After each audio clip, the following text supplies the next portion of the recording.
sudah melihat proses peledakan dan serta proteksinya, bagaimana suatu tahapan-tahapan peledakan itu aman di dalam melakukan peledakan tersebut. Nah, ini adalah metode-metode peledakan di tambang batu bara, ya. Sebagian sudah tidak pernah dipakai, ya, karena bahayanya yang tinggi. Seperti misalnya di sini ada peledakan detonator listrik, ya, dan ini bisa dikatakan sangat berbahaya apabila pekerjaan tersebut dilakukan di tengah hujan atau bisa dikatakan ada petir.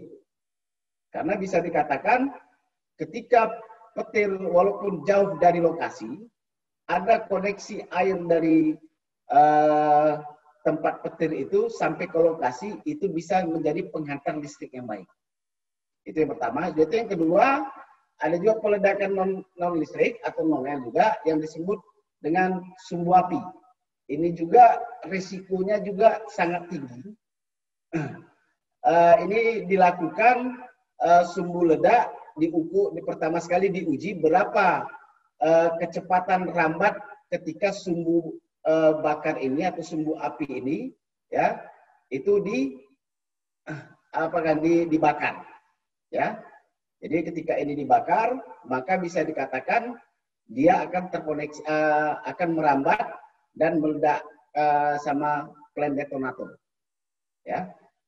Nah, kekurangannya ialah ketika sumbu api ini dibakar, maka bisa dikatakan dia akan merambat dan dia bisa mati. Apalagi bisa dikatakan kalau misalnya sudah lama tidak blasting, ya, dan itu akan masuk angin. Dan itu beberapa kejadian itu pernah terjadi sewaktu dulu di PT Mahakam Sumberjaya tempat saya bekerja dulu. Itu kontraktornya atau mitra kerjanya PT Letton Kontraktor Indonesia. Mereka menggunakan safety fuse, ya, yang dimasukkan ke flame detonator lalu dikonekkan sebagai inisiasi.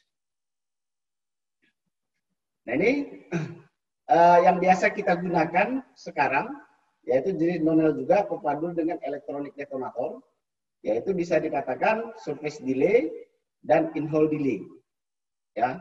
Nah, biasanya dipakai di PT Brokol. Ada beberapa delay seperti 65, 67, 17, ya, dan seterusnya.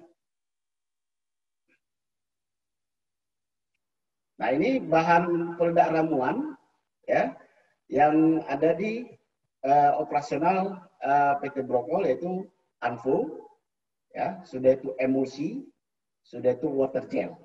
Dan berbagai ini mempunyai karakteristik yang tersendiri.